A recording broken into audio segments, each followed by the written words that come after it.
अस्सलाम वालेकुम everybody, welcome, Ramzan मुबारक to everybody who is watching. और इस वक्त हम आपके साथ बराह रास्त मौजूद लाइव हैं क्योंकि इस वक्त लाइव हैं हम आपके क्योंकि साथ। हम सहरी पे भी थे, मतलब सहरी के औकात हम सहरी पे थे। हम सहरी पे थे।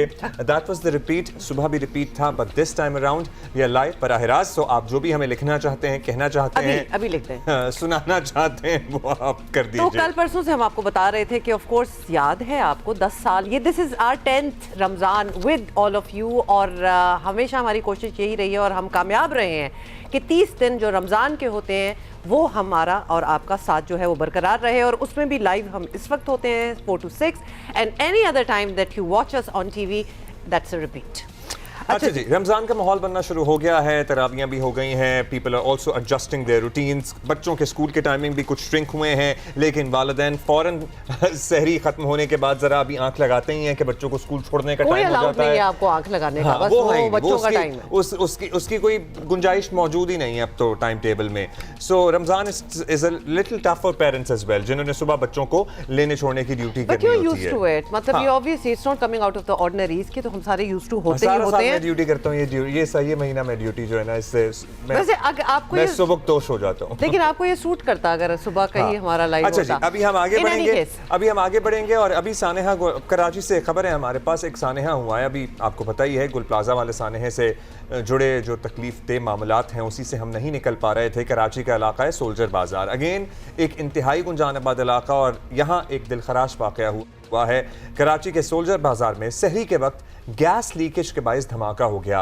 इसे इमारत कहें क्या कहें, 3 मंजिला इमारत ही इसको हम कह रहे हैं। इसका रकबा गिरने से जी पता, इसका रकबा था 40-50 गज, मतलब एक मरले की, शायद एक 1.5 मरले की 3 मंजिला इमारत। तो अब आप वो धमाका किस नौयत का हो, किसी नौयत का भी धमाका होता, उस बिल्डिंग में क्या रहना था। अब आप सोच ही लें कि क्या हालात थे उधर। खैर एनीवे, 3 मंजिला इस इमारत के गिरने से जाँ बहक अफराद की तादाद जो है वो अब तक 16 हो चुकी है।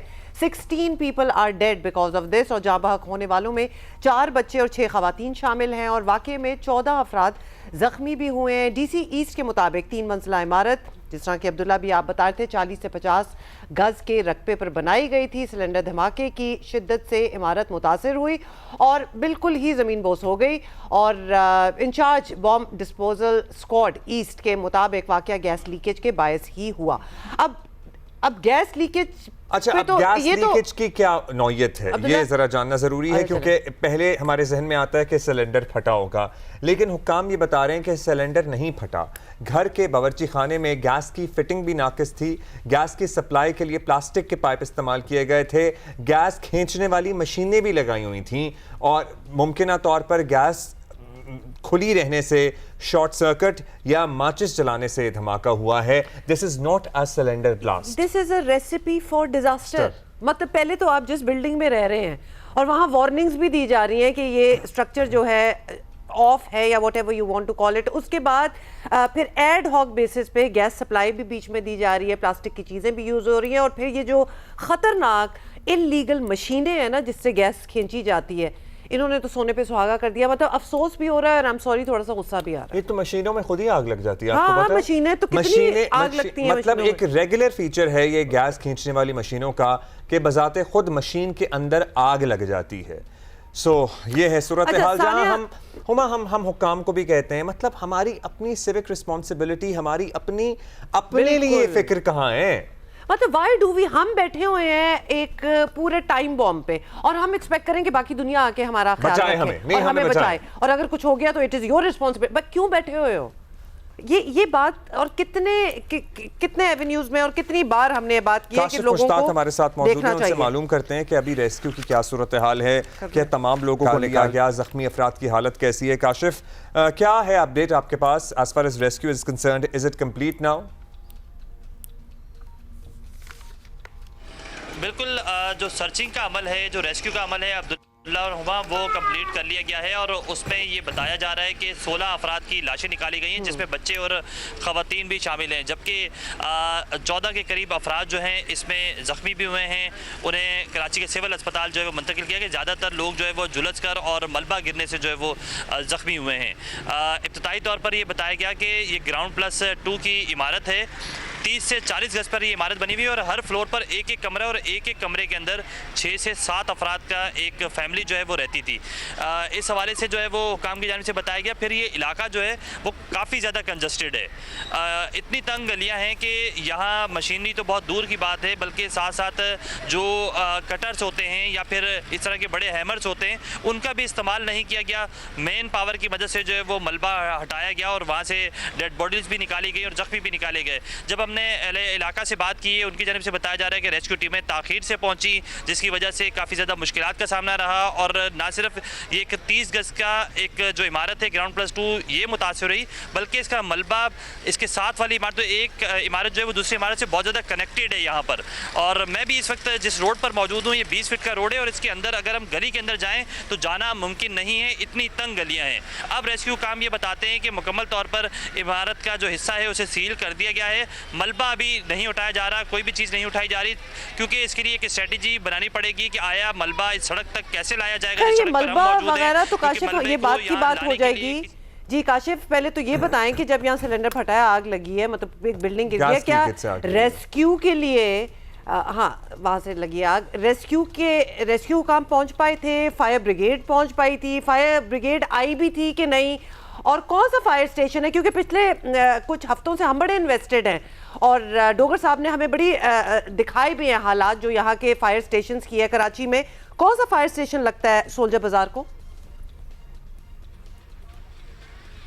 देखिए, ईस्ट का जो फायर स्टेशन है जमशेद टाउन का वो यहाँ लगता है, लेकिन चूंकि इब्तदाई तौर पर फ़ौरन से आग नहीं भड़की थी इसलिए फायर ब्रिगेड का अमला फौरी तौर पर नहीं पहुँचा था। जो इलाका मकीन है, जो पड़ोसी है, उनकी जानिब से बताया जाता है कि काफ़ी ज़्यादा ताख़ीर से जो है वो रेस्क्यू की टीमें यहाँ पहुँची। इवन मैं चाहूँगा कि रेस्क्यू एहलकार भी हमारे साथ मौजूद है। सबसे पहले ये यहाँ पहुँचे, इनसे भी जानते हैं क्या देखा, कंजस्टेड ये गलियाँ थी, कैसे अंदर पहुँचे आप? ये इतना कंजस्टेड है। 3:45 पे धमाके की इत्तला मिली जब रेस्क्यू टीमें यहाँ पहुंची, चीफ एम्बुलेंस वगैरह, तो ये अंदर एक शख्स जो है ना, सिर्फ एक शख्स ही जा सकता है, उसके अलावा दूसरा शख्स वहाँ से गली के अंदर जा नहीं सकता। और ये घर जिस जगह मुकाम पर बना हुआ वो गली एक साइड से बंद है और दूसरी साइड से भी बंद है और बीच में दोनों पतली गलियों के बीच में ये घर बना हुआ है और घर के साथ बिल्कुल घर जुड़ा हुआ है। जिस घर के अंदर 2nd फ्लोर में ये धमाका हुआ है गैस लीकेज के बायस, उस घर के साथ साथ उसके साथ के जो 2 मकानात हैं उसको भी जुज़वी तौर पर नुकसान पहुंचा, जिसके नतीजे में उसकी भी फैमिली ज़ख्मी हो गई झुलस कर। बहुत शुक्रिया। देखें, जो ये एक इमारत है इसके साथ जो दीगर इमारतें हैं उन वो भी मुतासिर हुई और जब हमने उनसे बात की हुमा तो उनकी जानिब से भी ये कहा गया कि जो मलबा उनके घर में गिरा हुआ है रेस्क्यू टीमों की जानिब से उसे भी उठाना चाहिए, लेकिन वो अब तक नहीं उठाया जा रहा है।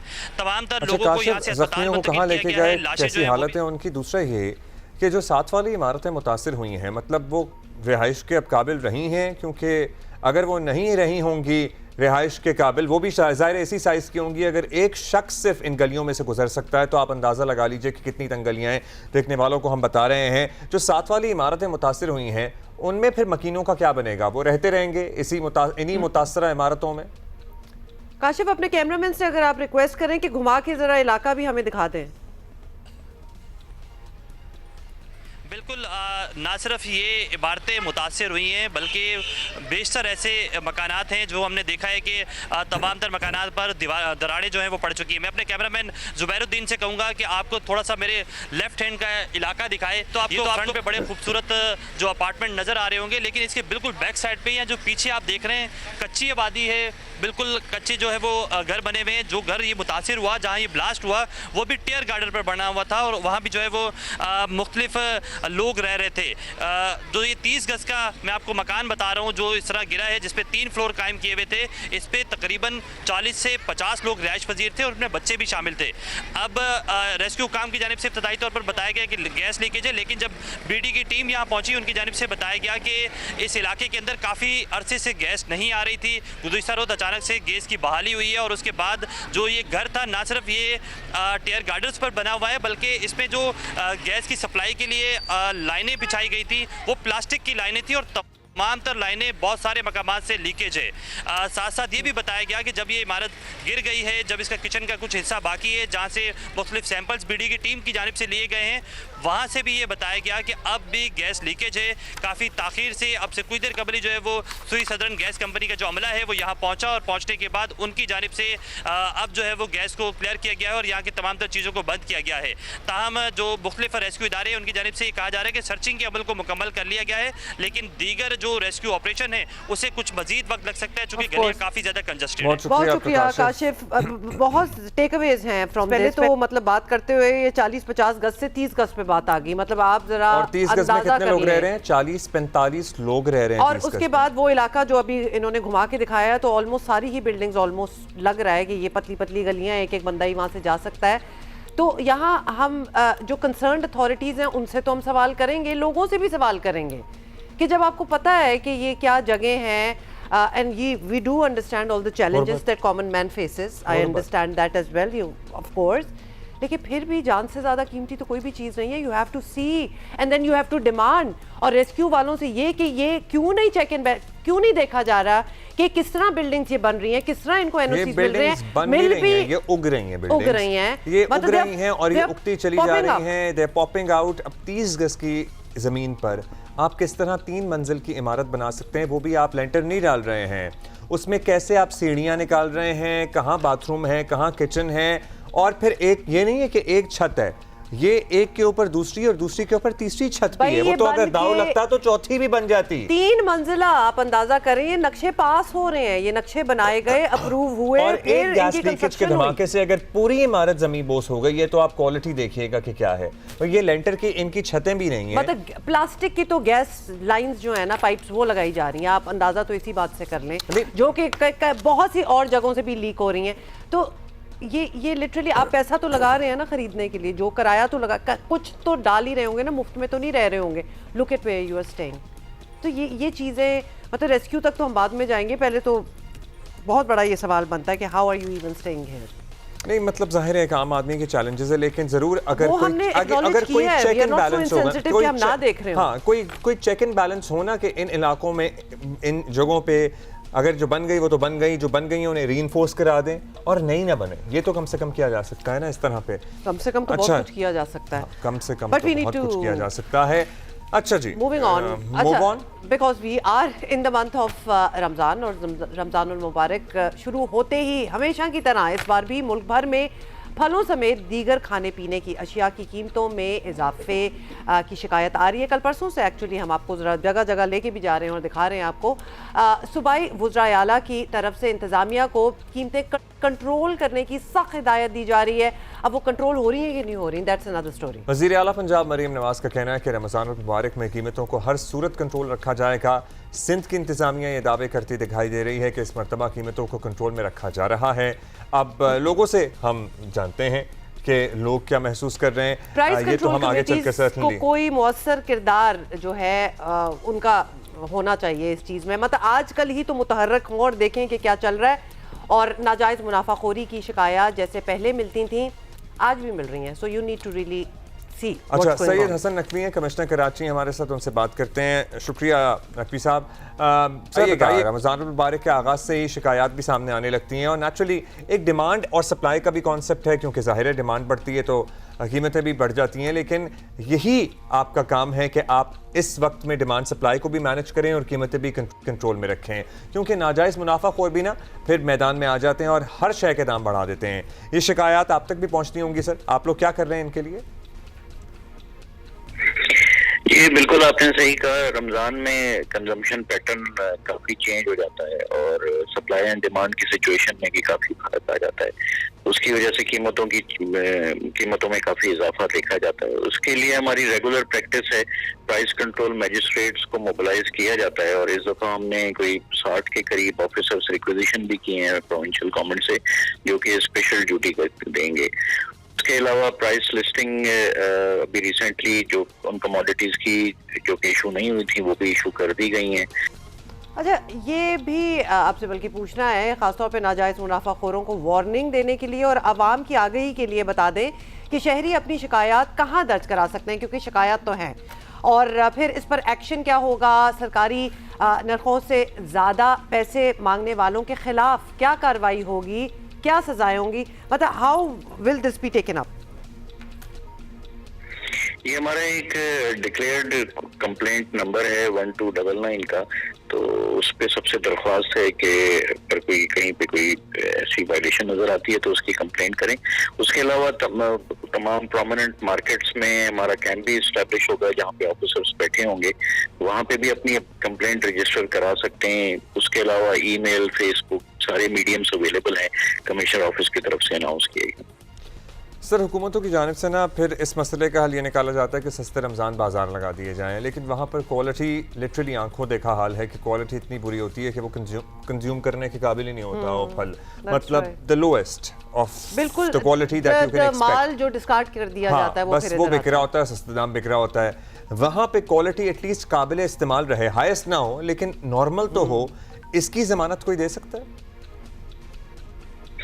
कि बिल्कुल ये ब्यूरो ऑफ सप्लाई लगाता है ये बचत बाजार, और ये बाजारों की तादाद ऑलरेडी इतनी ज्यादा है कि हम समझते हैं कि उसी को रेगुलेट कर दिया जाए और वहाँ पे क्वालिटी और प्राइसेस को मेंटेन कर लिया जाए तो उससे काफी पब्लिक को रिलीफ मिल जाएगा। इसलिए हमने बजाय इसके कि नए बचत बाजार लगाएं, हमने उन्हीं पुराने बाजारों को उसमें क्वालिटी और क्वांटिटी को मेंटेन करने की इंस्ट्रक्शंस इशू की हैं, उसमें आपको इंशाल्लाह ताला बेहतरी नजर आएगी।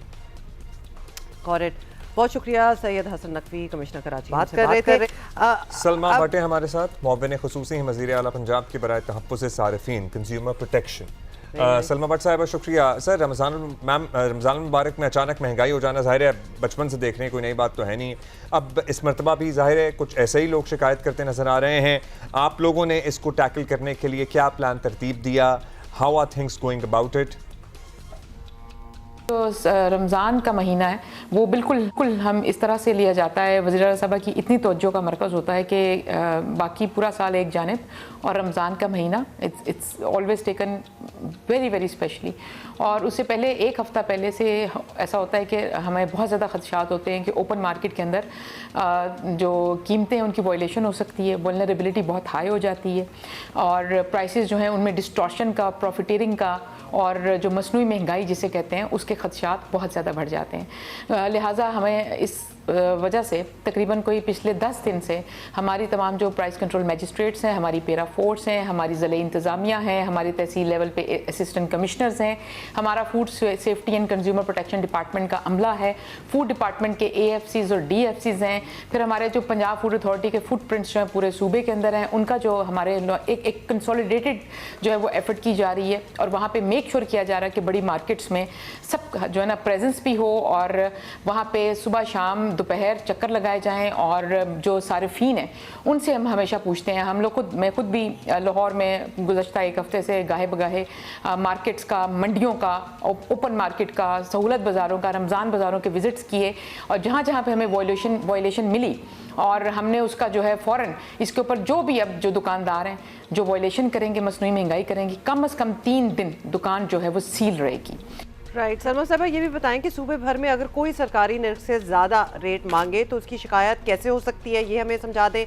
उस पर आप क्या एक्शन लेंगे? ऑब्वियसली आवाम की आगे भी इसी बात से हो जाएगी। नंबर भी कोई है तो शेयर कर लें।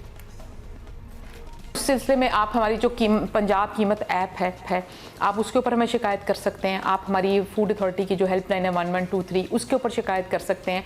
आप सोशल मीडिया के तवस्सुत से जैसे एक्स ट्विटर के ऊपर आप जो है उसके ऊपर कर सकते हैं। फिर आप हमें फेसबुक है, इंस्टाग्राम है, ये सारे फोरम्स हमारे जो food safety and consumer protection की वेबसाइट है, फिर उसके सारे सोशल मीडिया फोरम्स मौजूद हैं। पंजाब फूड अथॉरिटी जो है सारे सोशल मीडिया फोरम्स पर मौजूद है।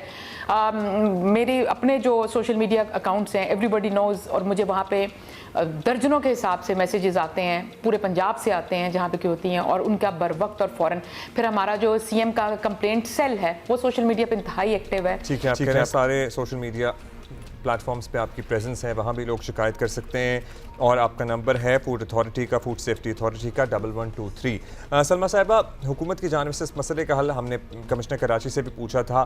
सस्ते रमज़ान बाज़ारों की सूरत में निकाला जाता है लेकिन वहाँ पे क्वालिटी कॉम्प्रोमाइज्ड होती है, so how are you dealing with that? जी बिल्कुल, हम आपको ज़मानत देते हैं रमज़ान सहूलत बाज़ार जो है हमारे उसकी क्वालिटी कंट्रोल की, क्वालिटी की भी, क्वांटिटी की भी और प्राइस की भी। हमारे जो 74 रमज़ान सहूलत बाज़ार कायम किए गए उनके अंदर पूरे रमज़ान क्या पूरे साल में हम क्वालिटी के ऊपर होते हैं। वहाँ पे कंप्लेंट सेल्स हैं, वहाँ पे लोग जाते हैं, कसीर तादाद में जाते हैं, वहाँ का फुटप्रिंट बहुत ज़्यादा है। पिछले साल 36 रमज़ान बाज़ार थे और उनका फुटप्रिंट 2 मिलियन से ज़ायद लोग थे, अफराद थे। इस दफ़ा हमारा ख्याल है कि 74 रमज़ान बाज़ार लगाए गए हैं और जिस क्वालिटी के और जिस तरह कीमतें कम करके उसको लगाया गया है, हमारा ये एंटिसिपेटेड एस्टिमेट है कि शायद 4 मिलियन प्लस में लोग जो है उसको विज़िट करेंगे और वहाँ से इस्तेफ़ादा करेंगे।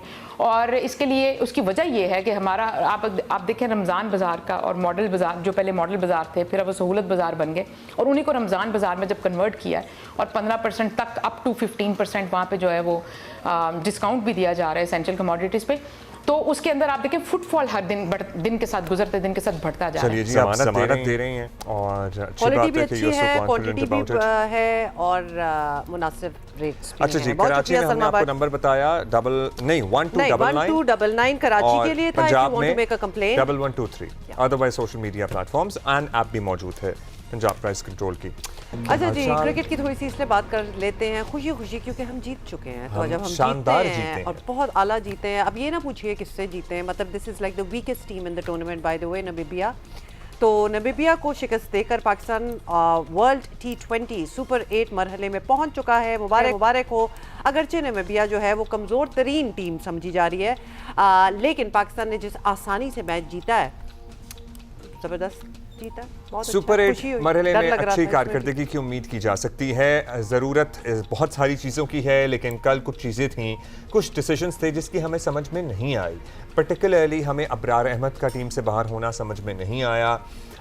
हमें समझ नहीं आ रहा कि अगर बाबर ने पैड पहन के सिर्फ बैठे रहना है और उसके बाद उसकी बारी नहीं आनी है, तो फिर आपने जो फैसला करना है वो कर लें। So and so on and so forth. So Shadab के लिए भी कुछ कह दें। हाँ, शादाब ने, अब ये कहेंगे कि शादाब ने परफॉर्मेंस दे दी है, लेकिन अहमद शहजाद भाई, हम नहीं ये कह रहे, हमारे आपको पता है पैनल पे हैं, अहमद शहजाद साहब का ये कहना है कि एक स्टेज सेट करके दिया गया था शादाब को कि कहीं न कहीं से इसकी परफॉर्मेंस आ जाए। स्टेज नामीबिया के अगेंस्ट ही कुछ उनकी परफॉर्मेंस की बात की जा सकती है, वरना इंडिया के अगेंस्ट क्या हुआ था। हाँ, मतलब ये constant comparison and it was one bad match for Abrar Ahmed, but otherwise Abrar Ahmed is one of the top bowlers in the world. और जाहिर है आपके स्पिन बॉलिंग अटैक की बैकबोन है, आप कैसे निकाल सकते हैं। अच्छा, सुपर 8 मरहला जो है ना, जो अब शुरू हो जाएगा, वो बिल्कुल भी आसान नहीं होगा और उसको आसान नहीं लेना चाहिए। यहाँ पाकिस्तान का वास्ता दुनिया की बेहतरीन और इन फॉर्म टीमों से पड़ेगा, जिसमें बहुत सी हैं, बता देते हैं आपको। न्यूजीलैंड है, श्रीलंका है, इन तीनों से हमारे मैचेस हैं, न्यूजीलैंड से, श्रीलंका से, इंग्लैंड से। फिर एक और नाम फखर जमान, सारे एक ही ग्रुप। अच्छा, फखर जमान आपको पता है कहीं भी खेल लेते हैं, ओपन भी कर लेते हैं, चौथे पे भी खेल लेते हैं, पांचवें पे भी खेल लेते हैं। जब फखर जमान आपके स्क्वाड का हिस्सा हैं, तो वो प्लेइंग 11 में क्यों नहीं है? ये बहुत बड़ा सवाल है, ये हम पूछते रहते हैं। एनीवे, अब जो मरहले स्टार्ट होंगे, साइम की जो यूटिलिटी है, साइम ठीक है जी, बॉल अच्छी, गेंद अच्छी डाल रहे हैं, विकेटें भी ले रहे हैं, लेकिन साइम का प्राइमरी मकसद हमारे लिए बहैसियत ओपनिंग बैटर होना चाहिए। He is not fulfilling that role. So क्या हम साहबजादा फरहान और से ओपन करा लें? क्या करें हम? ये हम सिकंदर से पूछते हैं, हमारे साथ मौजूद हैं। कल से ही बातें हो रही हैं, सो टीम सिलेक्शन की भी बातें हो रही हैं, बहुत सारी चीज़ों की बातें हो रही हैं। सो सिकंदर, हमें प्लीज़ बताइएगा, सुपर 8 में पहुंच चुके हैं, अब कोई ऐसी टीम भी नहीं है जिसे हम लाइट ले सकें। टीम सिलेक्शन में आपको पता है जो प्लेइंग 11 है उसमें कोताही की कोई गुंजाइश नहीं है। और होती चली जा रही है। बैटिंग की बात करें तो आपकी नज़र में ख्वाजा नाफे को मज़ीद मौके मिलने चाहिए, फ़खर जमान को आना चाहिए, दोनों को खेलना चाहिए। क्या चेंजेस हैं, particularly if we just talk about the batting right now? यार देखो, दोनों को मौका मिलना चाहिए। कप्तान का हमेशा जो कोचेज़ होते हैं या कैप्टन, अगर स्ट्रॉन्ग कैप्टन हो, यहाँ पे पूरी जो टीम है वो कोच चला रहे हैं माइक हैसन, तो उनके फेवरेट्स भी होते हैं। जैसे कि शादाब को हम कह रहे थे कि ड्रॉप कर दो, मगर उन्होंने उनको रखा, मौके दिए, उसने परफॉर्मेंस दे दी, no he can not be removed. जो मेरे नज़र में है कि 2 आप चेंजेस कर सकते हैं इसके अंदर, नाफे को रखें और उसको पूरे मैचेस दें ताकि हमें उसका पोटेंशियल पता लग जाए। ये ना कि कभी इधर खिलाया कभी निकाल दिया, नहीं, एक दफ़ा आप उसको पूरा मौका दें और उसको कह दें। ये एक अच्छी जो स्ट्रेटजी होती है ना किसी भी प्लेयर को बनाना, उसको अगर आपने उसको खिलाना है, आप कहें आप पूरे मैच खेलो, आप ड्रॉप नहीं होगे, लेट हिम प्ले। तो फिर उसका पोटेंशियल पता लग जाएगा, डर के खौफ से बदल। मेरा जो आइडिया था कि फरहान तो खेलेंगे, आप जो है फ़खर को अंदर डाल दें, साइम को आप बिठा सकते हैं। साइम अच्छी बैटिंग नहीं कर रहे, वो बॉलिंग की वजह से सर्वाइव कर रहे हैं। बॉलिंग हमारे पास बहुत हो गई है, हमारे पास उस्मान तारिक हो गए हैं, हमारे पास नवाज़ हैं, हमारे पास शादाब है। इब्रार को वापस लेके आए, इब्रार के आप नहीं कर सकते। अगर आप बॉलिंग का मुआवजना करें तो इब्रार जो है वो बहुत ही आईसीसी के रैंकिंग में आपने उसको ड्रॉप कर दिया। मैं तो हैरान हूँ, सिर्फ इसलिए कि वो उनको शादाब को एकोमोडेट करना चाह रहे थे। ये हमने सब ने बात कर ली, चले जो हो गया सो हो गया। तो मेरे हिसाब से आप उसको शादाब को वापस उसको इब्रार को वापस लेके आएँ, एक बाबर को हटाएं, एक साइम को हटाएं और उधर पकड़ लिया, तो आपकी बैटिंग भी हो जाती है, बॉलिंग भी तगड़ी हो जाती है। नीचे आपके पास जो है वो मिल जाता है फास्ट बॉलर आपका मिर्ज़ा, और आपको फ़हीम भी है। तो फ़हीम से आप एक ओवर जो कराते हैं ना वो सेकंड वाला करें, पहला नया बॉल आप उससे आके करवाएं मिर्ज़ा से, और स्लिप भी रखें ताकि उसकी जो स्विंग होती है वो अच्छी गेन कर रहा है, उसमें रिदम आया हुआ है, तो वो इससे फ़ायदा होगा। तो मेरे हिसाब से ये दो चेंजेस होनी चाहिए कि बाबर और आप साइम को ऊपर से हटाकर एक फ़खर को ले आएँ और एक जो है आप इब्रार को वापस लेके आएँ। सिकंदर, मैं अभी सुन रहा था, आप कह रहे थे कि शादाब ने अब चूँकि नबीया के खिलाफ परफॉर्मेंस दे दी है तो आप उसे बिठा नहीं सकते हैं। अहमद का मानना कि अगर जो चीज़ें उन्हें सेट करके दी गई थी उसमें भी उन्होंने कोई तीर नहीं मारा, लेकिन आपने शादाब को नहीं बिठाया, आप कह रहे हैं बाबर को बिठा दें और साइम को भी बिठा दें। और फिर मतलब नबीया के अगेंस्ट किसी की परफॉर्मेंस को मतलब रियली उस पर रेट किया जाए। बाकी भी तो इतनी ज़बरदस्त टीमें हैं, तो रेटिंग भी तो उसके अगेंस्ट होनी चाहिए जो आगे कोई टीम भी कोई। फिर हम साइम को क्यों बिठा दें? वैसे अगर हमने ऑलराउंडर, अगर साइम को ऑलराउंडर कंसिडर कर लें तो फिर साइम तो अच्छी बेहतर गेंद डाल रहे हैं। यही पूछ लेते हैं सिकंदर, ये साइम के हवाले से भी बता दें आपके क्या थॉट्स हैं। और साइम जो हैं वो बड़े ज़बरदस्त बैटर हैं, लेकिन आजकल टॉप पर थोड़ा ना वो अटक रहे हैं, और फिर होता ये है कि साहबजादा फरहान पर एक गैर ज़रूरी दबाव जो है, थोड़ा नहीं बहुत अटक रहे हैं, बहुत ज़्यादा, और फिर दबाव भी बहुत ज़्यादा आ जाता है। तो क्या ओपनिंग में कुछ चेंजेस होनी चाहिए, क्या ख्याल है? मेरे ख्याल से ये जवाब मैं पहले दे चुका हूँ इसको। तो जो मेरी टीम है उसके अंदर मैं ये तब्दीली करना चाहूँ। कई दफ़ा होता है, देखें जब एशिया कप हुआ था उसने 7 मैचेस में सिर्फ 37 रन किए थे, 37, जो कुछ भी नहीं था, बहुत ही मतलब एक बहुत ही मीडियोकर किस्म की परफॉर्मेंस थी। उससे अपनी बॉलिंग की वजह से सरवाइव कर रहे थे। तो मुझे जो फीलिंग आती है कि माइक हैसन को he likes him a lot, कि भाई वो अच्छा बॉलर है, जिस तरह वो शादाब को पसंद करते हैं इसी तरह वो साइम को भी पसंद करते हैं। अब जो हम कह रहे हैं इस दफ़ा कि उसको तब्दील करके फ़खर को लेके आ जाएं ताकि ओपनिंग का स्लॉट, इसलिए कि अगर आपने फ़खर को खिलाना है नीचे नहीं खिला सकते आप, 4-5 उसके साथ ज़्यादती है। एक ओपनर है तो उसको ओपन कराएं, नया बॉल खिलाएं ताकि वो उसको परफॉर्मेंस दे सके। तो मेरी ये चॉइस है, और इसीलिए मैं समझता हूँ कि साइम से जो रन्स नहीं हो रहे तो give him a rest, don't say कि you are dropped, tell him कि you are taking a rest, give him a rest. आपके पास बॉलिंग भी हो जाएगी और बैटिंग भी तगड़ी हो जाएगी। बाबर को तो आप खिला ही नहीं रहे, अभी तक उन्होंने नाराज़गी का इजहार नहीं किया जिस तरह उन्होंने ऑस्ट्रेलिया में खिलाया, तो आपने तो उसको बैटिंग कर ही नहीं भेजा। तो उसका क्या मतलब हुआ कि उनकी जो यूटिलिटी है वो वहाँ पर नज़र नहीं आ रही। Alright, correct, thank you Sikandar. अच्छा, जल्दी से आपको बता दें कि नेक्स्ट मैच हमारा जो होगा against New Zealand on the 21st, तो आज है जी 19, परसों 21st या परसों होगा। अच्छा जी, बहुत सी बातें करनी है हमने, और this is very important. Actually जब भी हम पाकिस्तान के मसलों की बात करते हैं ना, तो ये एक प्राइमरी मसला है, उससे अटैच सारे मसले। अभी हमने सोल्जर बाजार में घर की मिसाल दी, 30 गज की वो इमारत थी जिसपे 3 मंजिलें बनी हुई थी और उसमें 40 लोग रह रहे थे। बिल्कुल ऐसे ही है कि आप एक मरले का मकान हो और उसमें 50 लोगों को आप एडजस्ट करने की कोशिश करें, क्या वो 50 लोग ठीक से ज़िंदगी गुजार पाएंगे? तो क्या वो सेहतमंद रह पाएंगे? नहीं, कुछ भी नहीं होना। पाकिस्तान में आबादी बढ़ने की रफ्तार जो है वो हमारे पूरा रीजन जो है खित्ते के तमाम ममालिक में से सबसे ज़्यादा है। अंदाज़ा कर लें हर साल हमारे यहाँ इतने बच्चे पैदा होते हैं जितनी कुल आबादी नहीं है न्यूजीलैंड की। न्यूजीलैंड से तो मेरी खास कोई मतलब हम हर साल की भी बात कर रहे हैं ना, हम हर साल की भी बात कर रहे हैं। बहुत से और मुल्क हैं जहाँ कोई आबादी बढ़ ही नहीं रही। क़याम पाकिस्तान के वक्त आपको बता दें कि मुल्क की आबादी 3.5 करोड़ थी। कितनी मुनासिब किस्म की थी, जो आज 25 करोड़ से तजावुज़ कर चुकी है। और माहिरीन जो है इसे टाइम बॉम्ब कहते हैं, और जो फटेगा तो मुल्क के वसाइल को तबाह कर देगा। मुल्क के वसाइल डिप्लीट हो रहे हैं इसी वजह से। अब वक्त आ गया है कि इस मसले पर संजीदगी से सोचना पड़ेगा, बात करनी पड़ेगी। वक्फा, आपकी फलाह, पाकिस्तान की बका, ये मुहिम चल रही है और इसका मकसद है पाकिस्तान में तेज़ी से बढ़ती हुई आबादी के मसाइल पर काबू पाना। आबादी की वजह से जो मसाइल हो रहे हैं उन पर काबू पाना। वक्फा मुहिम के तहत बच्चों की पैदाइश में मुनासिब वक्फे की तरगीब देते रहेंगे। हम दे रहे हैं। ये मुहिम अमीर खलीलुर रहमान मेमोरियल फाउंडेशन और पॉपुलेशन काउंसिल ऑफ पाकिस्तान के इश्तराक से शुरू की गई है। ये मुहिम सेहत, वसाइल की दस्तयाबी और ख़वातीन को बाइख्तियार बनाने पर जोर देती है और इसे हुकूमत के साथ समाजी हलकों में भी सराहा भी जा रहा है और समाजी हलकों को मजीद भी अभी किरदार अदा करना होगा। अच्छा, इस पे हमने बात करनी है। ज़ेबा सत्तार साहिबा ने हमें ज्वाइन किया, कंट्री डायरेक्टर हैं पॉपुलेशन काउंसिल पाकिस्तान की। ज़ेबा साहिबा, बहुत ही इम्पोर्टेंट ये टॉपिक भी है, लेकिन बड़ा सॉरी टू से फ्रस्ट्रेटिंग भी है, क्योंकि कभी कभार ये समझ नहीं आती कि कोई सुन रहा है कि नहीं सुन रहा, वरना ऐसे ही तो नहीं 25 करोड़ तक हम पहुंच गए। तो सबसे पहले तो इस मुहिम वक्फा से मुतालिक आप बता दें क्यों ज़रूरी समझा गया है ऐसी मुहिम शुरू की जाए और टारगेट्स क्या है मोर इम्पोर्टेंटली। जी शुक्रिया बहुत बहुत। ये वक्फा कैंपेन जो है इसका बहुत देर से इंतज़ार था, क्योंकि बहुत यानी आम राय है कि ये आबादी के हवाले से कोई ऐसी ज़रूरी लगता तो बहुत ही ज़रूरी है कि एक ऐसी कैंपेन हो।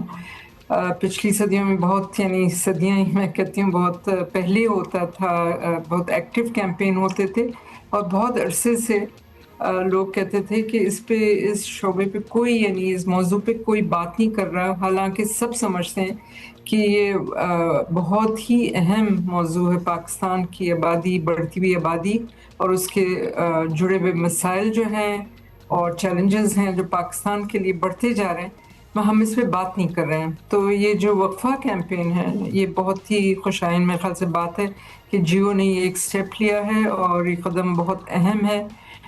पूरी गवर्नमेंट के और बहुत से जो और अहम महकमात हैं उनके साथ हैं इस पर, और ये बहुत अहम कैंपेन चलेगा ताकि लोगों में शऊर ज़्यादा वापस आए। अच्छा पाकिस्तान मजमूई तौर पर एक ऐसी सोसाइटी है जहाँ मज़हब को बहुत अहमियत दी जाती है और मजहबी हलकों की बात बहुत सुनी जाती है, और इस तरह की मुहिम में उलमा कराम का क्या किरदार हो सकता है, क्या किरदार होना चाहिए, ये सवाल भी अहम है। इसको एड्रेस किया जा रहा है? जी, मेरे ख्याल से ये आपने बहुत अच्छा सवाल पूछा, क्योंकि बहुत से पहले काम हुआ है, उसकी बुनियाद पे ये कैंपेन जो है हमने इसको शक्ल दी है, क्योंकि तश्कील की है। ये मजहबी जो हमारे उलमा इकराम हैं उनके साथ बहुत लंबी चौड़ी और तवील अरसे से बातचीत चल रही है। उनकी पूरी, यानी समझें कि उनकी एंडोर्समेंट है और काउंसिल ऑफ इस्लामिक आइडियोलॉजी ने, जो पाकिस्तान का नया, हम कहते हैं ना, पॉपुलेशन का बयानिया क्या होना चाहिए, वो तवाज़न पे एक तवाज़न कॉन्सेप्ट है कि आम जिंदगी में हर चीज़ में एक तवाज़न होना चाहिए। और आबादी के हिसाब से कि एक माँ बच्चे की सेहत के हवाले से बहुत अहम है कि एक वक्फा हो। इस वास्ते वक्फा कैंपेन का ये बेस ही हुआ है वक्फा के, क्योंकि हमारी काउंसिल ऑफ इस्लामिक आइडियोलॉजी ने ये पूरी अपनी एंडोर्समेंट और सपोर्ट दी है। अच्छा ज़ेबा साहिबा, अब हम सब ये बात समझते हैं कि अब ऐसा नहीं कि आबादी को मैनेज करना हमारे लिए बेहतर है, बल्कि बतौर कौम अब ये हमारी मजबूरी बन चुकी है ये बात। तो क्या आगे ही के ज़रिए ये मसला आपको लगता है कि हल हो सकता है, या किसी किस्म की कानून साजी की तरफ भी जाना पड़ेगा? सबको मैं कह रही हूँ कि एक सोचने का मौका दे रहा है कि आप समझते हैं क्या आपके ख़ानदान के लिए क्या बेहतर है, कौन सा क्या साइज़, यानी आप अगर बच्चों में वक्फा चाहना चाहते हैं ताकि वो सेहतमंद हों और माँ को सेहतयाब होने का एक मौका मिलता है जब एक वक्फा होता है बच्चों में।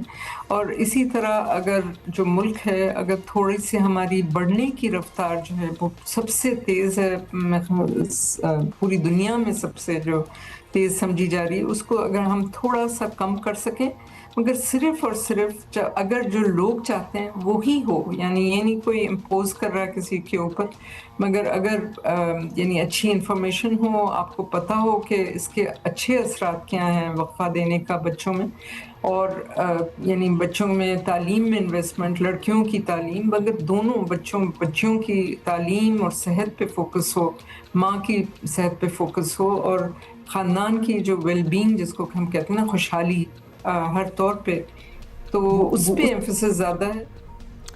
बहुत शुक्रिया ज़ेबा सत्तार साहिबा। ऑब्वियसली आइडियाज़ तो बहुत हैं, बहुत कुछ करना चाहिए और डेफिनेटली पॉपुलेशन को मैनेज भी करना है।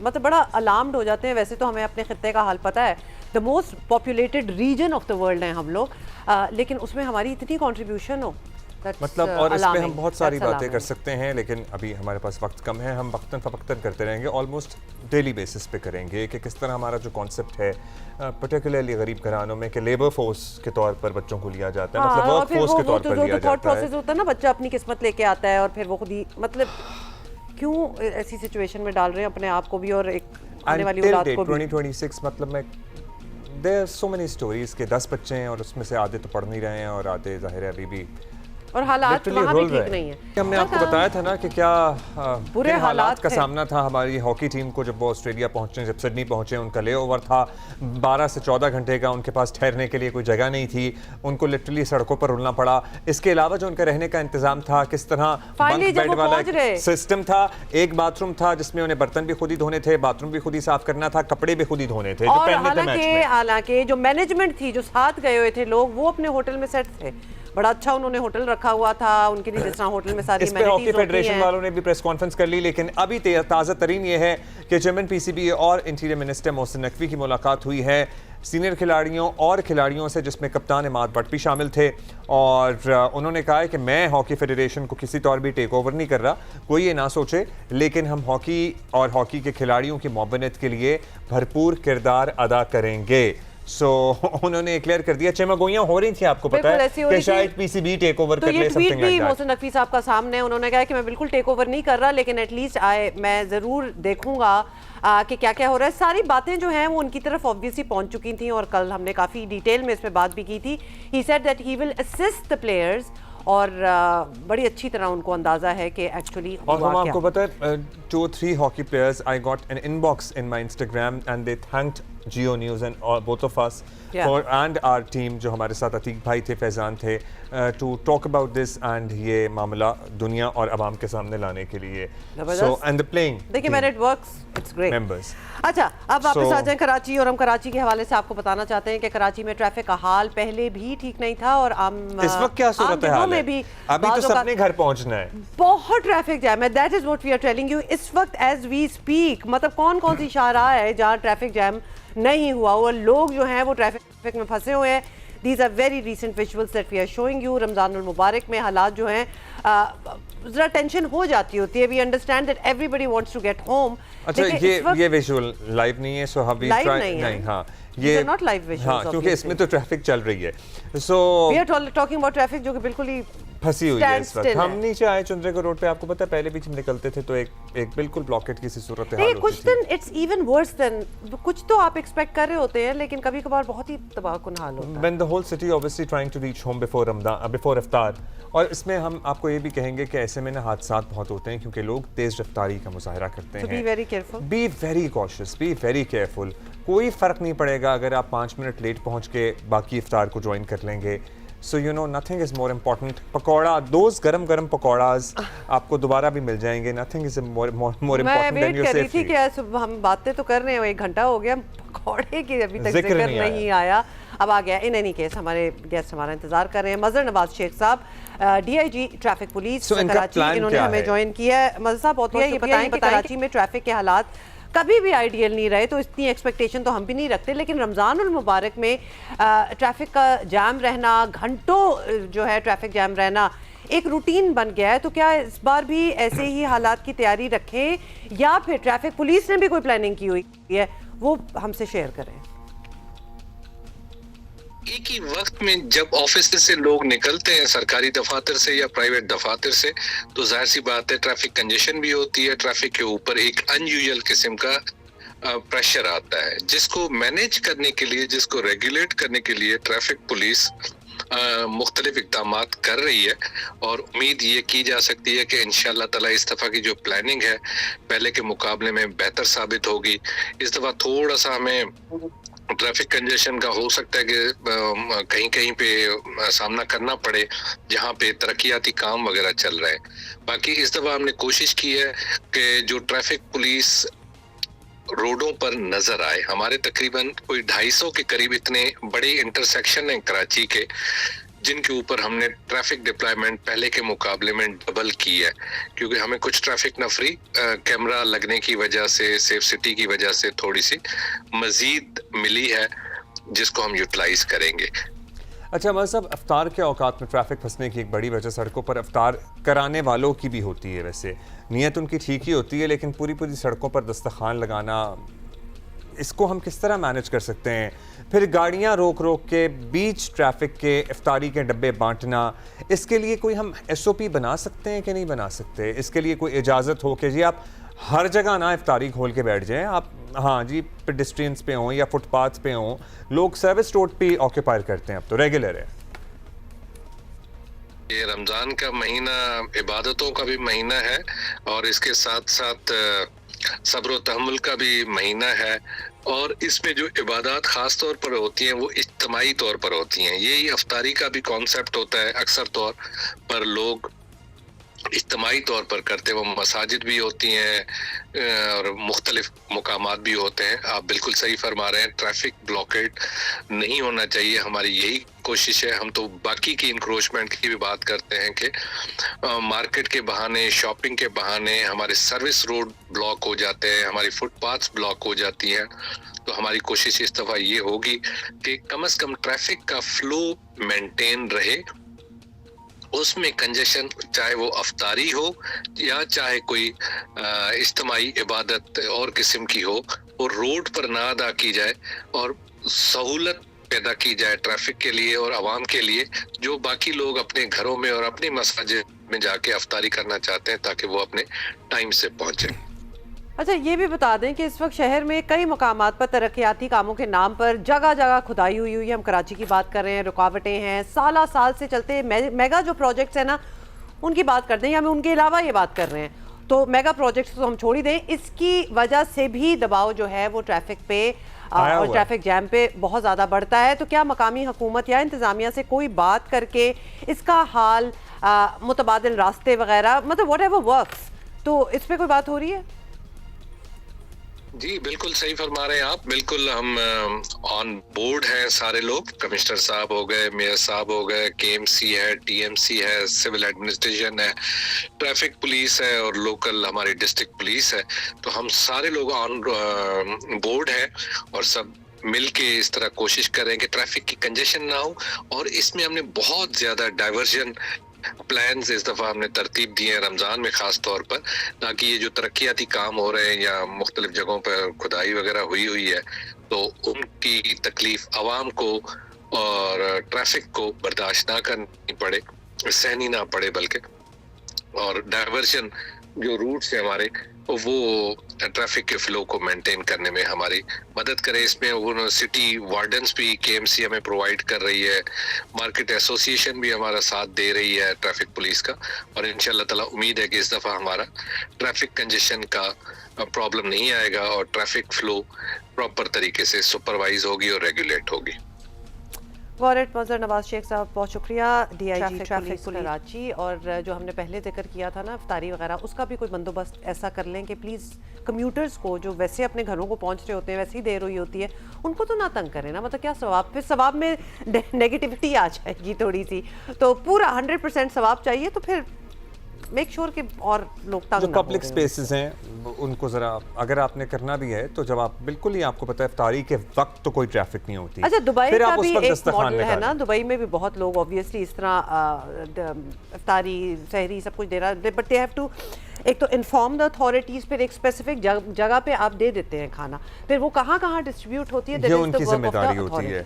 अच्छा, अभी हम चलते हैं सखर भी और कोयटा भी जा रहे हैं। नदीम कौसर कोयटा से हमें ज्वाइन कर रहे हैं। यासिर फारूकी हमारे साथ मौजूद हैं। अस्सलाम वालेकुम टू बोथ ऑफ यू। बताइएगा यासिर, हम अभी कराची की बात कर रहे थे, ज़ाहिर है एक पहली इफ्तारी की एक्साइटमेंट तो है ही, लेकिन एट द सेम टाइम सड़कों पर बेइंतहा रश है। सखर में क्या माहौल है? सब लोग पहुंच गए घरों को या अभी वो सिलसिला चल रहा है? जी बिल्कुल अब्दुल्ला, पहली इफ्तारी के लिए सखर में जहां ख़वातीन घरों में इस वक्त मुख्तलिफ़ पकवान तैयार करने में मसरूफ़ हैं, वहीं मर्द हजरात समोसे, पकोड़े, दही बड़े और दीगर जो अशिया है वो बाहर लेने निकले हुए हैं। और जो वहाँ स्वीट शॉप के बाहर स्टॉल लगे हुए हैं, तो कोई चौक चौराहा भी ऐसा नहीं है जहाँ पे खुसूसी तौर पे दही बड़े समोसे पकोड़े के स्टॉल नहीं लगे हुए हैं। और वहाँ अब जैसे जैसे रोज़े का टाइम होगा इफ्तार का, वहाँ पे रश बढ़ता नज़र आएगा। मैं इस वक्त अहम तजारती मरकज़ घंटा घर पे मौजूद हूँ। मेरे पीछे आपको सब्ज़ी मंडी और फ्रूट मंडी नज़र आ रही होगी। यहाँ भी शहरियों की एक बड़ी तादाद पहुँची हुई है फ्रूट की ख़रीदने के लिए, और उनकी वही शिकायत नज़र आ रही है कि जो फ्रूट तो रमज़ान से पहले सस्ते दामों मिल रहे थे, उनकी कीमतों में इजाफा हुआ है। जहाँ तक ट्रैफिक की बात की जाए तो एसएसपी सक्खर की जानिब से रमज़ान के हवाले से खुसूसी तौर पे ट्रैफिक प्लान तैयार किया गया है। जो दो तरफा शाहराएँ थीं, रमज़ान में उन्हें एक तरफा रखा गया है, वहाँ से डबल जो ट्रैफिक को गुजरने की इजाज़त नहीं होगी। जिन पॉइंट पे ट्रैफिक जाम होता है वहाँ पे एहलकारों की तादाद में इजाफा किया गया है। नदीम के पास चलते हैं। सो ट्रैफिक प्लान भी एक मुरतब किया गया है। बाकी आपको पता है घरों में अलग पकवान बन रहे हैं, फिर मर्दों ने लाइन लगाई हुई है दही बड़ों और पकौड़ों समोसों की दुकानों के बाहर। सो हम नदीम आपसे मालूम कर लेते हैं कि कोयटा में क्या माहौल है। हाँ, पहले तो नदीम कोयटा का ऑब्वियसली पहली इफ्तारी मौसम बताएं वैसे। हाँ, मौसम भी बताएं कि क्या चल रहा है, बिकॉज हम बड़े सालों से वादा कर रहे हैं 10 दिन पहले हो जाता है ना तो मौसम बड़ा अच्छा होने वाला है रमजान में। तो क्या हम उस मौसम में पहुंच गए हैं जहाँ बहुत ठंड भी ना हो और बहुत ही खूबसूरत मौसम हो? हाँ जी बिल्कुल, कोयटा में जो है मौसम बड़ा अच्छा है। अभी सर्दी जो है तकरीबन ख़त्म हो गई है, बाहर का मौसम शुरू हुआ है, लेकिन जो अभी भी थोड़ी सर्दी बरकरार है। तो जो लोग हैं वो रोज़े बड़े आराम से रख रहे हैं। आज पहला रोज़ा है और उसके बाद जो है ये इफ्तारी की तैयारियाँ तकरीबन हर घर में जारी हैं। तो जो लोग हैं वो घरों में भी इफ्तारी की तैयारी कर रहे हैं। यहाँ शहर में भी जो मुख्तलिफ़ दुकानें हैं वहाँ जो है तैयारी की जा रही है। और ख़ास तौर पर जो समोसे पकोड़े जलेबी हैं, इसके अलावा दीगर जो चीज़ें हैं उनकी ख़रीदारी के लिए लोग काफ़ी तादाद में निकले हुए हैं। जो लोग जो हैं वो ज़्यादातर कोशिश कर रहे हैं कि वो अभी से ख़रीद कर घर चले जाएँ, क्योंकि यहाँ भी ट्रैफिक का कोई भरोसा नहीं है कि कब ट्रैफिक जाम हो जाए। अच्छा, कोयटा में ट्रैफिक पुलिस कराची में भी दही बड़े होते हैं और यूजुअली ज़रा मीठे होते हैं, उसमें मसाला वगैरह नहीं होता, उस तरह से प्याज नहीं होती या और दीगर चटनियाँ नहीं होती। यासिर ने भी हमें बताया कि वहाँ भी दही बड़ों की दुकानों पे रश है, लेकिन लाहौर में होते हैं दही भल्ले, गुजरावाला में होते हैं दही भल्ले, और उनका वो it's a different dish all together as well. ठीक है, सो कोयटा में दही बड़े होते हैं या दही भल्ले होते हैं? बिकॉज वो दही बड़े ज़रा मीठे वाले होते हैं, मीठी बूंदी डली होती है, और दही भल्लों में बहुत सारे लवाजमात होते हैं, चटनियाँ होती हैं, आलू होते हैं आलू होते हैं। जो बताइएगा फ़र्क है वहाँ पे भी कोयटा में? जी, कोयटा में दही भल्ले ज़्यादा फ़रोख्त नहीं होते। यहाँ ज़्यादातर जो है लोग चाट, इसके अलावा समोसे पकोड़े और जो दूसरी चीज़ें हैं वो ज़्यादा ख़रीद रहे हैं। जी लवली। सो कोयटा में ज़्यादा डिमांड ही नहीं है दही बड़ों या दही भल्लों की। भाई कुछ भी मिल जाए, इस वक्त हमारे भी कुछ ऐसे ही हालात हैं, एनीथिंग विल डू। तो मैं बहुत पिकी चूज़ी नहीं हो रही है आज की इफ्तारी पे। हाउएवर लेट अस टॉक, हम बात कर रहे थे ना पहले ज़रा हॉकी का, बिकॉज कल हम बड़े शौक में थे कि हमारी टीम के साथ हुआ क्या है। तो पाकिस्तान हॉकी टीम जो है बहरान का शिकार है। मतलब ये पहली बार तो हुआ नहीं है। कौमी हॉकी टीम के खिलाड़ियों को मैनेजमेंट से शिकायत हैं। हालात यहाँ तक आ पहुँचे हैं कि खिलाड़ियों ने वज़ीर दाखिला मोहसिन नकवी से मुलाकात में उनसे मामलात हल करने के लिए मदद मांगी है। और बनता भी था भाई, जो हालात उनके साथ हो रहे थे, मैनेजमेंट कोई इल्ज़ाम अपने सर लेने के बजाय सारी जिम्मेदारी जो है वो फेडरेशन पर डाल रही है। और फेडरेशन कहती है कि फ़ैसलों का असल इख्तियार तो स्पोर्ट्स बोर्ड के पास है। और ऑस्ट्रेलिया में टीम को जिन हालात का सामना रहा, कोई इसकी जिम्मेदारी लेने को तैयार नहीं है। बिल्कुल एंड यही हम एक्सपेक्ट भी कर रहे थे कि कोई रिस्पांसिबिलिटी नहीं लेगा इसकी। जोक था ना, क्या था वो, कलीमुल्लाह से सदीकुल्लाह से कलीमुल्लाह, हाँ ये वो चल रहा है, कलीमुल्लाह से सलीमुल्लाह, लिटरली वही चल रहा है। खुद वज़ीर आज़म शहबाज शरीफ को नोटिस देना पड़ा। हॉकी के फेडरेशन के सदर पाकिस्तान के तारिक बुक्टी ने ओहदे से इस्तीफ़ा दे दिया, मगर जाते जाते उन्होंने भी ये सीन क्रिएट किया। डिसिप्लिन की खिलाफ वर्जी पर कप्तान इमाद शकील बट पर 2 साल की पाबंदी लगा। मतलब जब आप रिजाइन कर ही रहे थे तो उस जस्ट बिकॉज उस कैप्टन ने बता दिया कि एक्चुअली हमारे साथ क्या हो रहा है, और उनसे जबरदस्ती ये लोग वीडियो बनवाते रहे हैं ड्यूरिंग द टूर्नामेंट के बहुत अच्छा है। हाँ कि जी अपने होटल बुलाओ, अपने होटल बुला के उन्हें चाय पिलाई और कहा यहाँ बैठ के वीडियो बनाओ और बताओ कि ठीक है, ताकि बाहर बात ना पहुंचे। This one needs to be question. Anyway उनका क्या कहना था देखिए। अच्छा, मुझे नहीं समझ आई, अभी भी आप कह रहे हैं कि आपको पैगाम मिला तो आपने इस्तीफा दिया, अदरवाइज आपको कोई इरादा पता ही नहीं था कि वहाँ क्या चल रहा है। एनीवे जी, इतलात आ रही हैं कि कौमी हॉकी टीम ने पाक कप्तान अमाद बट पर पाबंदी का फैसला जो है वो मानने से इनकार कर दिया है। It does not make sense, क्यों कर रहे हो उसको बैन? एनीवे ज़राए बता रहे हैं कि खिलाड़ियों का मौक़िफ़ है कि अगर अमाद बट को टीम के साथ मिस्र ना भेजा गया तो वर्ल्ड कप क्वालिफाइंग राउंड खेलने के लिए मिस्र भी नहीं जाएंगे। यकम मार्च से मिस्र में शुरू होगा ये टूर्नामेंट और हॉकी के खिलाड़ियों ने कुछ देर पहले चेयरमैन पीसीबी और वज़ीर दाखिला भी हैं, उनसे मुलाकात की है। वज़ीर दाखिला ने ट्वीट किया है कि वो पाकिस्तान हॉकी फेडरेशन के सदर नहीं बनने जा रहे, लेकिन हॉकी में जारी मौजूदा बहरान का खात्मा करने के लिए खिलाड़ियों की मदद करेंगे। और इस वक्त कौमी हॉकी टीम के कप्तान इमाद बट और दीगर खिलाड़ियों को मौजूदा मैनेजमेंट से इस हद तक शिकायत हैं कि इमाद बट मैनेजमेंट के साथ से इनकार कर चुके हैं। आम खिलाड़ी भी नाखुशी हैं। अच्छा, दूसरी तरफ आपको ये भी बता दें 23 के पेंडिंग है ड्यूज 2023 के टूर के, लेकिन हम एक को बैन कर देंगे क्योंकि how dare he speak about it. अजीबो गरीब लोग हैं। खैर एनीवे, छोड़ दें, आगे चलते हैं। इस्लाउद्दीन साहब हमारे साथ मौजूद हैं, ओलंपियन। बहुत शुक्रिया Islauddin Sahab, you are a living legend. आप जाहिर है आप वो हॉकी के ग्लोरी वाले ज़माने में आपने पाकिस्तान के लिए बहुत नाम कर रहे हैं कि आप भी बड़े उदासी हुए होंगे और भी देखिए और आप हमें सही ज़रा गाइड भी करें। ये भी बताइएगा, पर्टिकुलरली ये भी इल्ज़ाम आता है कि जो साबिक ओलंपियंस हैं इन्होंने उस वक्त अपने लिए तो बहुत ज़बरदस्त परफॉर्मेंस दी, लेकिन हॉकी फेडरेशन को ठीक से नहीं चला सके। सर, पाकिस्तान हॉकी की जो मौजूदा सूरत हाल है, जो हालात हैं, जो स्कैंडल दर स्कैंडल सामने आता है, सभी परेशान हैं। खिलाड़ियों की माने तो उनके साथ ज़ाहिर है जो हुआ वो सबके सामने हैं। क्या इन हालात में किसी कामयाबी की, किसी मैच विनिंग परफॉर्मेंस की हम तवक्को भी कर सकते हैं? सबसे अहम बात है वो ये है कि इस वक्त जो हालात हैं, जो मैंने अखबार पढ़े हैं, टीवी देखा है, उसमें सबसे बड़ी बात यह है कि जी यहाँ से जो टीम गई थी उसका जो मैनेजमेंट सिस्टम था वो सही नहीं था। कि साहब टीम यहाँ से ट्रैवल कर गई है, वहाँ पर होटल में जो है जगह नहीं है।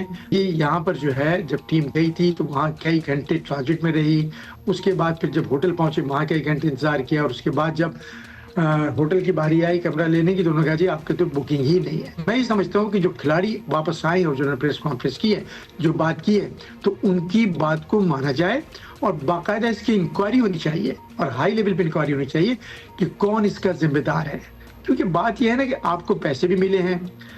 पाकिस्तान स्पोर्ट्स बोर्ड कहती है कि मैंने इनको 1 करोड़ 10 लाख इतने हज़ार रुपए पैसे दिए हैं। वो चेक भी हम टीवी पर देख रहे हैं, अखबारात में देख रहे हैं, चेक वसूल भी हुआ है। अगर वो चेक वसूल हुआ है तो जाहिर है कैश भी हुआ होगा। अब तो हर चीज़ जो है ऑनलाइन पेमेंट हो जाती है। अगर इन्होंने होटल में बुकिंग कराई थी तो वो तो ऑनलाइन पेमेंट हो जाता है, कोई मसला ही नहीं है।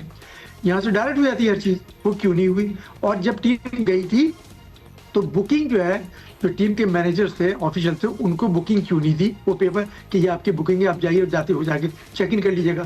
तो आप ये देखें कि जो बातें जो है वो उनकी प्लेयरों की और ऑफिशियल्स की बातों में तजाद है। ये तजाद बिल्कुल भी नहीं होना चाहिए, कहीं ना कहीं लाइन ड्रॉ करनी पड़ेगी।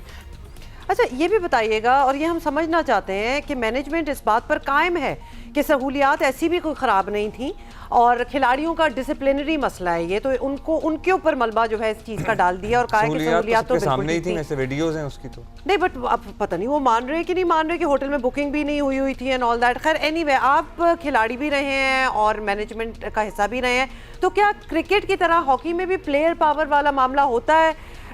थोड़ा सा इंसाइट दें कि जो ऑब्वियसली प्लेयर्स कह रहे हैं वो सही, हमें तो सही नजर आ रहा है।